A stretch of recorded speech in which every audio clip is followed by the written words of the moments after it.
Hey everybody, and welcome to FYB's live U.S. Open webcast. U.S. Open coverage. Will Hamilton, Adam Szyminski. Hello. It's good to be back. We had about a 2-month hiatus, but right. Well, today is Monday. First of all, the first day of the U.S. Open, just to get that out of the way for people watching. Gotta get back into the swing of things. Right. Absolutely.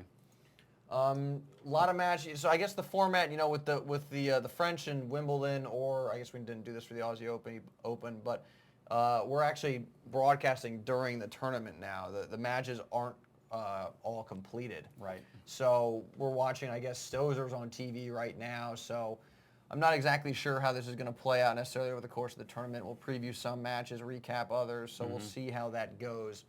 Couple other housekeeping notes. First of all, thank you to Championship for sponsoring this.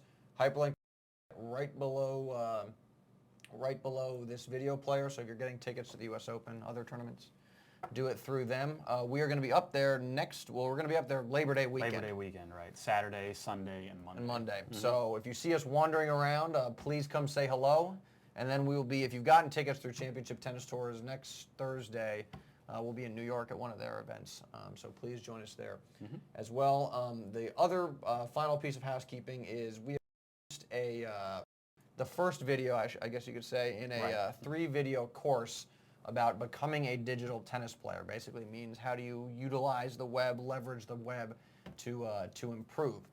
And this course is going to be part of this free course is part of a promotion we'll be running a little bit later on for FYB Premium. If you have no interest in that, don't worry about the course is 100% free. Right. So that's going to be about 2 hours of There's a link to the course.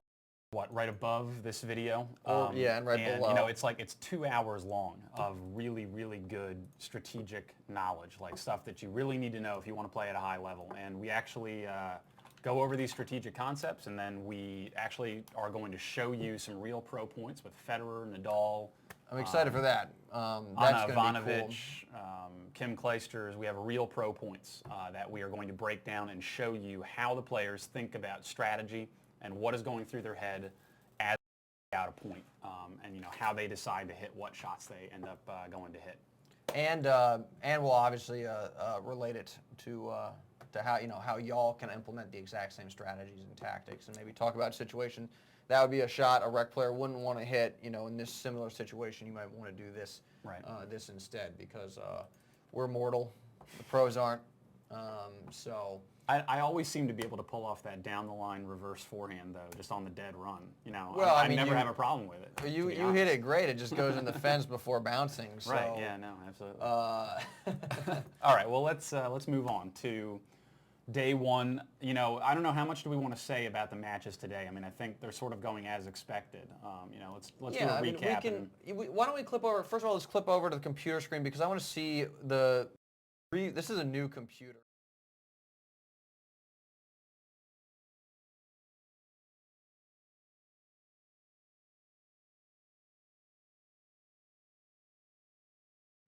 Let me bail on the magnifier. I'm not 100% sure how to. New technology. Unsurprisingly, the Windows 7 magnifier does not want to cooperate with it. it. I can't even right-click.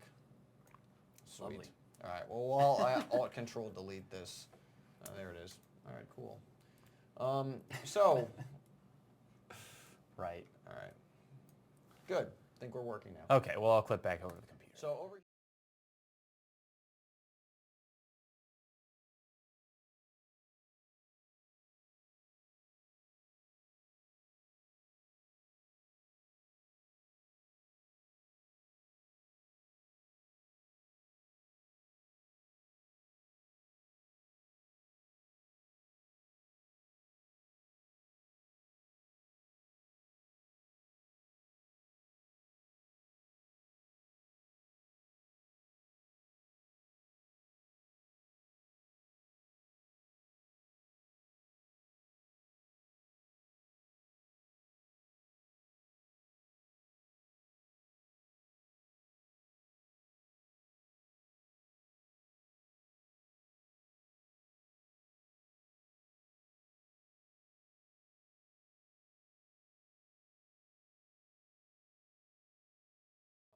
Talk about the women in a second too, the matches they played. At the end of the Monfils-Kendrick match, it looked like Kendrick hit a ball that was barely long, maybe 3 inches long, and Monfils went down to dig the ball off the baseline, and the ball went just out, but it looked as though, and it sounded, apparently according to people that were in the stadium, it sounded as though Monfils tipped the ball with his racket. Okay, by the way, it looks like the audio is dropping. It dropped on the magnifier. Okay. Because the audio wasn't synced through. Okay, so we'll come back to that in a second. First day, Right. I guess trying to get back into the swing of things. Right. Well, you can talk about what your thoughts were. Okay, so I said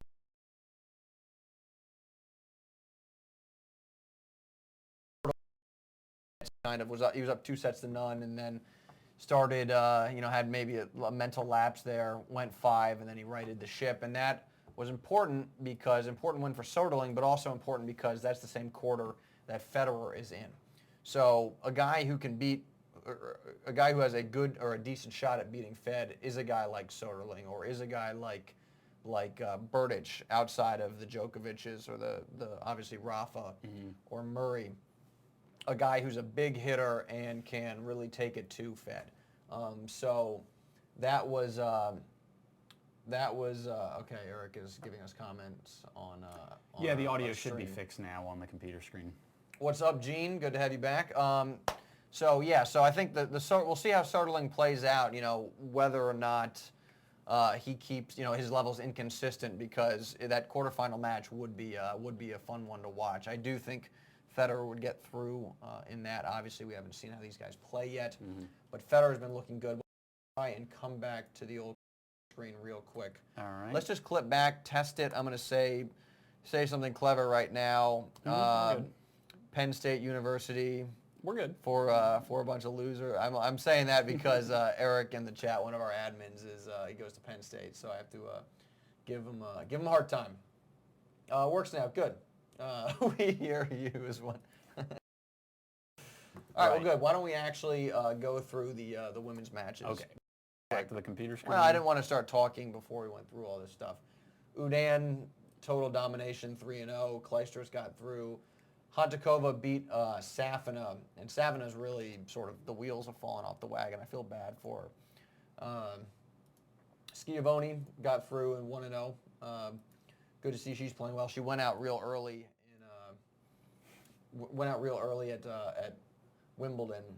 So outside of that, not too much other real interesting matches to report right now. We've got Venus Williams tonight. And then, of course, Federer tonight. I filmed a preview video, which we haven't. We're going to upload it after this with my predictions. I'm going with Federer on the men's side, and then Wozniacki on the women's side. That'll be up later tonight. But why don't we just talk about a quick piece of strategy that, first of all, let me know if you can see. This is a smaller marker. Adam, can you let me know if people can see the marker coming through? Yeah, they can see it just in fine. chat. Okay. Sure. Let's pretend we have Federer down here, and we're going to talk about the Cincinnati final, Marty Fish versus Fed, because Federer did a couple of things I found interesting. I think a lot of it was clearly influenced by working with Paul Annacone, who used to be Sampras's coach, used to be Henman's coach, Marat Safin. Annacone, for those of you who don't know, very aggressive player, would chip and charge a lot. We saw Federer, first of all, use that tactic, returning serve, and then just more generally coming to net relatively frequently and trying to really take it to his opponent. One of the things it seemed like Federer was sometimes doing was playing matches kind of on his opponent's terms. And what I mean by that is he would play kind of passively and just say to himself, well, I'm Federer, I can win this just playing the way my opponent wants to play. So if my opponent wants to be in a backhand-to-backhand rally, cool, that's fine. I'm Federer, I'm going to win those, playing that style of game. And it really seemed like in Cincinnati, he'd stopped doing that, and he said, I'm going to really be assertive, play my style, chip and charge where I get opportunities, be aggressive. And it worked great. Finals in Toronto, and then, of course, he wins Cincinnati. One of the interesting strategic things Federer did against Fish was, we've talked about how Fed will get in these backhand-to-backhand rallies with his opponents. And Fed likes to rotate between topspin and slice. And with the topspin, let's say Fish, the topspin's a little bit more penetrating, so you'll get maybe a contact point right here if you're Fish. But when Federer slices the ball, he's going to pull you in, and your contact point will be up a little bit. So not only is an opponent moving out and then back to the correct recovery point, he's also moving up and back to get to these balls. And so Fed would typically, you'd go with your sort of standard backhand topspin and then the slice. Well, against Fish, something he added to that mix was kind of like you'd almost call it like a loopy moon ball. A lot of air under it, a lot more topspin, and now we could extend this back a little bit. Work marker. Looks like it's dying. But anyway, he would now push Fish back a little bit. Fish decided to back up to hit these as opposed to stepping in and taking them on the rise, which can be a tough play. So now, well, I guess instead of this much up and back movement, you had this during baseline rallies. So Federer was really yanking Fish all over. Fish relatively well, obviously lost the match, but what that allowed Fed to do with all this movement, side to side, up and back, different spins, it's hard to develop rhythm and timing. And what Fed likes to do is get in these backhand exchanges with righties, and by preventing his opponent from developing rhythm and timing, it means that some of the cross-court balls he gets, they're not going to be of the highest quality. In a backhand-to-backhand rally, your ideal, somewhere over here, and you'd be keeping that on Fed's backhand side. But with all this variety, it's harder to really hit this spot consistently. So you might hit a couple balls somewhere in here, and that allows Fed to move around and hit an inside in or an inside out forehand. That's how Fed loves to take control of points. He's been doing this over the course of his career, his bread and butter. So that little extra loft, that topspin on some of his back, that was just another way that Federer was preventing Fish, in this case, from developing rhythm and timing. So that was interesting to see because I'd never really seen Fed use that tactic before. We'll see if he uses this tonight and then over the course of the tournament as sort of one of the new arrows in his quiver on top of the chip and charge, generally the more aggressive returns off of the serve and then more aggressive play in general. But that was sort of the main thing that stood out to me against Fish, and it obviously worked well. Fish played well. I mean, the guys dropped 15, 30. I think they said 30 pounds. Yeah, Fish has dropped almost 30 pounds in the last 6 months, maybe. Yeah, so he was moving great, defending really well. Didn't quite have enough to pull it out, but he's kind of one of these dark horses. A couple of people, I guess, are saying it's a little choppy. Ustream. Yeah, Ustream is never ideal. Ustream, we're looking at other options. These webcasts are a constant battle, technological nightmare. So all I got to say is I'm glad I'm the tennis guy because Adam bangs his head against the desk sometimes. Right. Dealing with this stuff, guys. Please, by the way, ask us some questions in chat.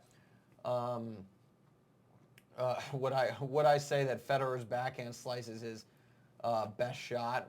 Is that shot? Is it a money shot to go to? Yeah, I mean, I think it's obviously great. Really, things like a laser. If you see it in person, not much net clearance, doesn't really bounce. He sticks too high. He sticks it. His best shot is his forehand. Yeah. I think we can agree on that. I think we might also agree that Federer's backhand is underrated.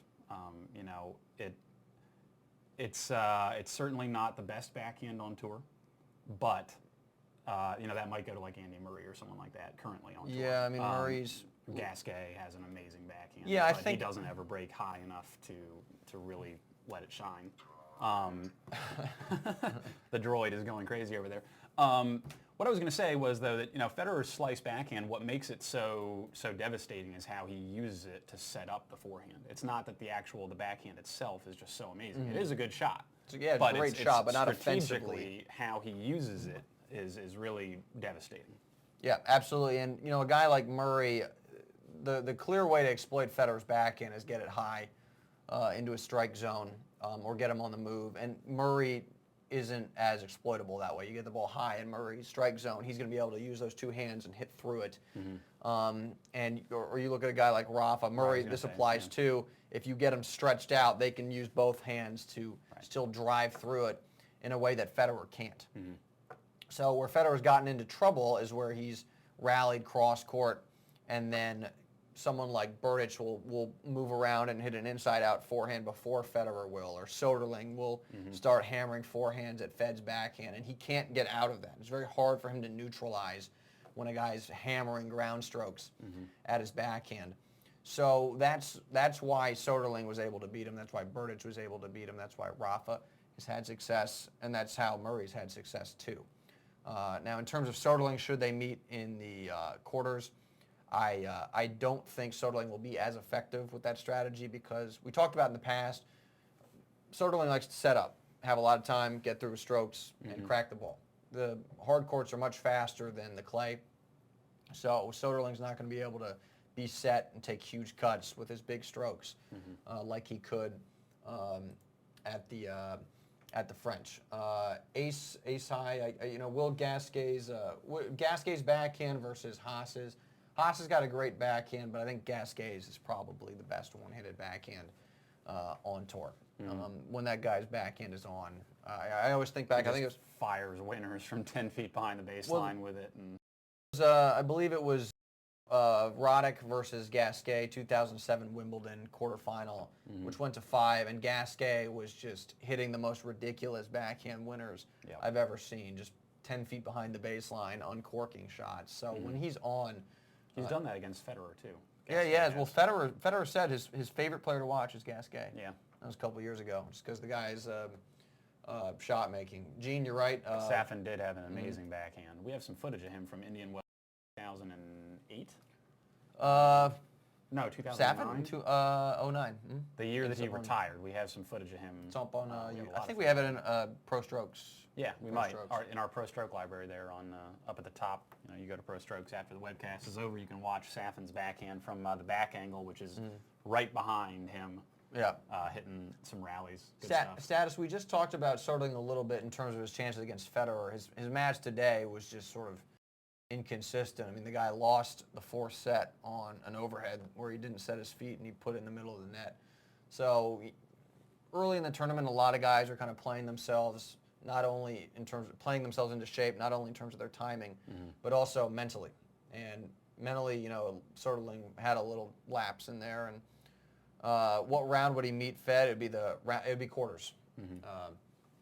Which let me look and see what Soderling's. You want to just clip to the computer screen? Give me 1 second. Yeah, let me pull that up because this kind of blew up on me the last time I tried it. Just the bracket below. Yeah, so here it is. So he's got either Taylor Dent or Alejandro Falla next over here. Let me know if you can see this, guys. If you are having trouble seeing the computer screen, make the webcast full screen, and it comes through like a charm. Okay. Gonzo retired, so, Debacker, I expect, assuming Federer gets through Dent or Falla. I mean, there's not anybody over here. Cilic could be a problem for Soderling, but other than that, I don't see any guy, where the alarm bells would really go off. So I wouldn't be. I think a Soderling-Fed quarter is a pretty good bet here. So we'll see. We'll see how Fed looks. I'm sure he's going to look good. I doubt his level's going to drop much in the last week, but we'll see how Soderling is playing. A performance like he had today, he's going to lose to Federer definitely. You can't have a mental lapse like that against Fed, and he didn't when he beat him at the French. He played great start to finish. Well, we have about 5 minutes left in the webcast. Left, yeah. Let's talk about, for a moment at least, everyone may be expecting a Rafa-Federer final again. It certainly looks like... Would be hoping for it. Yeah, it could be a possibility. And Rafa How do you feel about how Rafa looks right now versus how Federer looks right now? I mean, I know obviously we're like 6 rounds ahead of where we are right now, but what are your thoughts on that? I don't think Rafa looks really good, to be honest. I think he looks bad per where he could be. He loses in the semis to Murray. There's that in itself would be okay, except nice, by the way. I just realized you have Ian. Oh, I have Ian Westerman down here. It's all right. It's free publicity for. I think we've made like audio errors, this error. There's some other stuff in there. It's day one. First day of the webcast. We are playing ourselves into shape. Right. Just like all these pros. There's no difference. Right now, I am pulling a Soderling. I am taking a mental break in the third and fourth sets. Don't worry. By the fifth set, I will come back and be in tip-top shape. All right. Eric says, I would like to be as bad as Rafa, wouldn't we all? But Rafa, it wasn't so much losing to Murray as the way he lost. He looked bad. I mean, bad.